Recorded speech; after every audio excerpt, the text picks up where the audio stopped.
this week, one of the big stories is the Treaty Principles Bill and a response from Christian leaders. In fact, over 40 Christian leaders from around the Motu wrote an open letter expressing their concern about the Treaty Principles Bill. In fact, saying, let's put a stop to this now rather than have it create difficulties and more tension in our society. ACT leader David Seymour pushed back on this and said that the act of these Christian leaders was in fact undemocratic. Joining me on the program now is one of the signatories to this open letter, Dr Alistair Reese. Alistair, kia ora, good morning. Nice to chat with you again.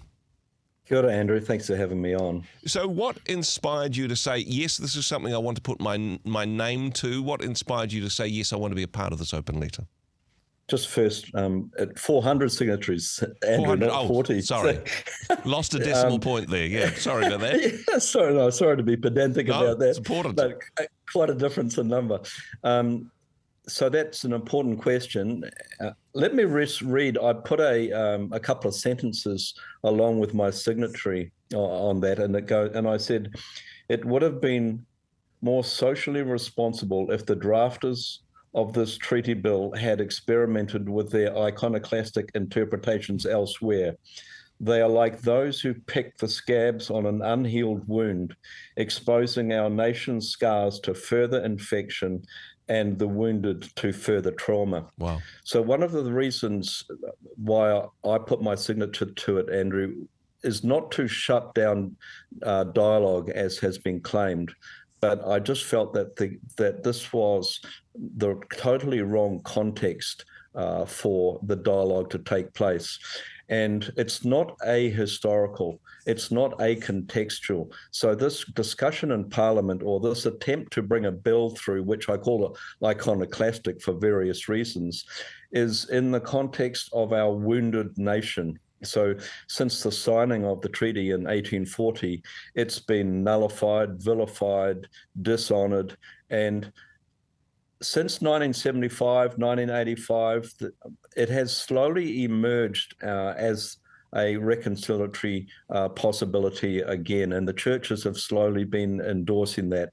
So I felt like this was really a retrograde step, and my concern was really for Te Ao Māori and the mamai, or the pain that they have suffered for so long, and then it seemed like this was just another stick that was being poked into that wound. So it's not that I want to escape we want to escape conversation. We will love to have that conversation, but not with the power imbalance that is happening in Parliament at the moment, hanging over the discussion. It needs to be held in other places, Andrew. So a select committee, not the appropriate place to have that conversation, and certainly a referenda, a competition between the opinionated and the uninformed to make such significant decisions about such a significant matter. From your point of view, though, Alistair, what would be a more appropriate forum to discuss Te Tiriti, to discuss what it meant back in the day, what it means for us as a nation moving forward? Because part of the problem with this, and part of the heat that is in this argument, is there are many who have different understandings of the treaty, and some who have little or no understanding of it. It is something that needs to be talked about, but what would be the appropriate forum?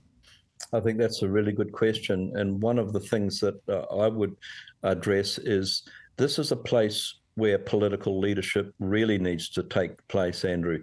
So I'm looking to, in one instance, it's not their prerogative only, but I'm looking for visionary leadership from the government. They are the ones who have a duty of care for the nation. They have a duty of care for the well-being of the nation. So I would want to call upon the Crown to actually be party to facilitating some very serious, we would call in Māori wānanga, or places where those different ideas could be expressed without a sword of Damocles hanging over them, saying, actually, we've got the numbers, we're going to push this through, et cetera, et cetera. So I think there are probably various fora that they could take place. I mean, who knows? I mean, a Royal Commission, for example, might even be, or some other places. I'm actually in discussions with some people around this, and I would love to be involved if the Crown don't pick it up in actually facilitating some of these questions. Just to conclude on that, Andrew, you're absolutely right in your last statement. Because we are historically, particularly us Pākehā and later settlers, we're not actually been in this conversation for very long. Yeah. And so many of us are still getting up to speed. And the finer details of what does sovereignty mean? What does kawanatanga mean? Yeah. What does even democracy mean? One person, one vote? Or how does that fit in MMP, etc.? So there's a lot of wide discussions that need to be held alongside this whole issue. As part of the problem here as well is that whilst as I mentioned, some people have no idea what the treaty means, there are others who have come to a conclusion that this is definitely what it means, and because they have decided what it means, there should be no further discussion about other people's interpretation of what it means for us moving forward, or for us or originally back in the day in 1840. In some ways, that is an equally problematic stance to say, this is what it means, I'm going to veto anybody having a different opinion than this. Yes, so, these discussions that I've been having around the country, Andrew, and one more in Hamilton on Monday night, another one in Tauranga on Wednesday night. Yeah. I've been saying actually, and this is probably not a very popular opinion on either end of the political spectrum, I'm suggesting that the treaty is not a settled matter, that regardless of where we stand on different issues, there are some things that still need to be sorted through. So that's even for people who are, shall I say, up with the play, let alone for folk that are really just coming into it for the first time. So just what I suggest is that the treaty is a reconciliatory mechanism in the first instance, this te tau pounamu. So eventually we've got to come around the table, and even those with a difference of opinions, it's a relational document and it will only work relationally. So if we stand afar off from each other and fire darts with our ideological positions, even if some of them, let's say you might agree with them or they might be, then that's not going to make a covenant work.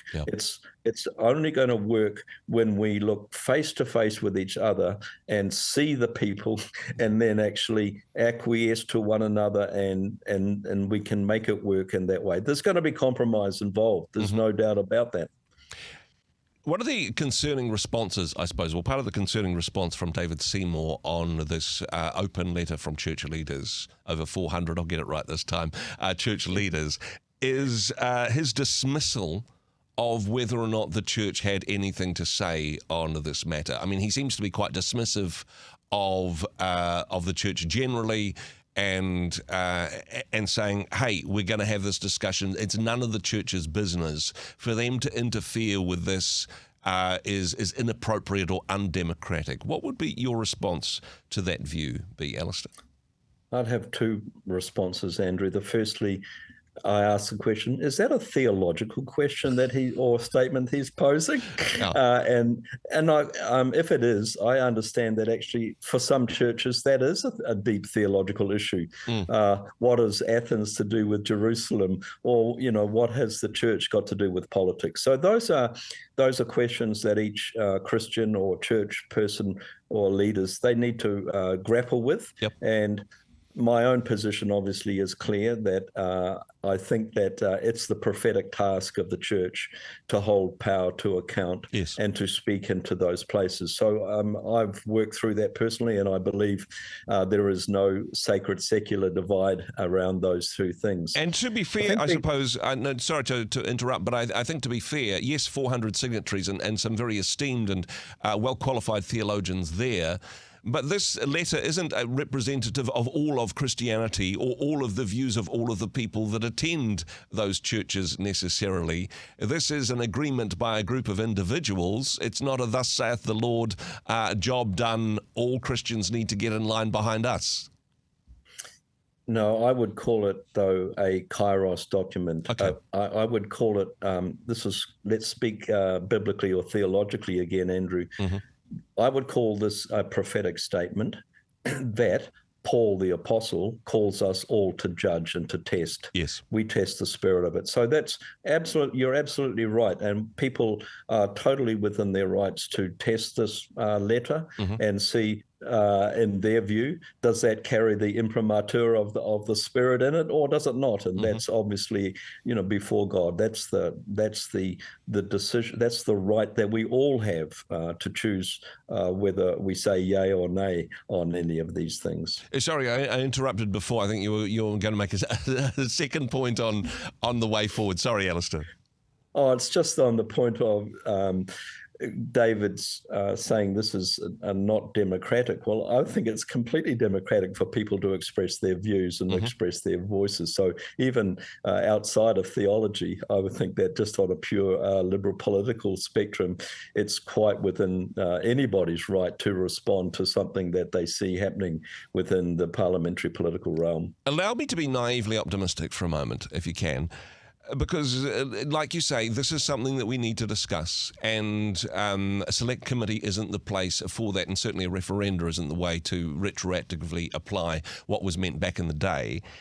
However, could a select committee discussion lead us to the place where we can have a grown-up discussion about Te Tiriti, where we can have stakeholders around the table?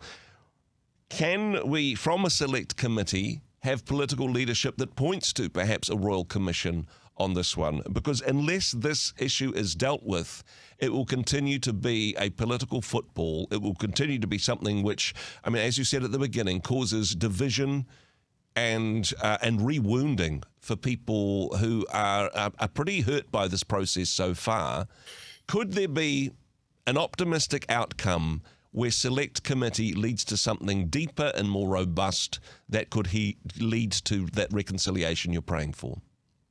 So, I mean, I think that's the best thing that we can hope for. That's my hope, that out of a negative context, that something positive will arise, and that the powers that be actually see that this is a much greater and bigger issue than they can deal with just within the confines of a select committee hearing, and that they would then be inspired to go further and say, let's set up something here that will house this and perhaps look at this. Andrew, let me be my realistic cap on here. Yeah. It'll always be contentious at one level. I never see the day that the treaty will ever be a place that we could say 100% of the people agree with the perception. So that's probably the relational tension that we will continue to live with. As you know, relationships are the most complex dynamic that we are faced with, I think, on Earth. So, and this is going to be no different. And now, last time you and I were talking about your latest book and the tours that you're doing around New Zealand, and one of the things that really stood out to me from the book is saying, look, we can't do this without love. Te Tiriti was a love letter initially from Queen Victoria to the rangatira, that if we move forward in this, putting each other's interests first, doing this out of a spirit of aroha, this is the only way forward. I'd also encourage people to get hold of a copy of the book that you've written on this topic, and an opportunity. You've had a bit of a reschedule, I understand. Last time we were chatting, the final events in the tour were... they would have happened by now, but rescheduled into next week. Finally, details on that, Alistair. Yes, cheekily, I already referred to that, Andrew. So on Monday at Te Rautini in Rifle Range Road in Hamilton, we have a meeting there. And then actually in Holy Trinity, Anglican Church in Tauranga on Wednesday the 18th. And hey, more information available at the Venn Foundation website on those. Alistair, very much appreciate your wisdom in this. Between realism and naive optimism, let's see if we can find a way forward in love. Thanks so much for being on the program. Yeah, Matawa. Thanks, Andrew. Hey, thanks very much for joining us in the Rhema studio. Thanks very much for watching the interview.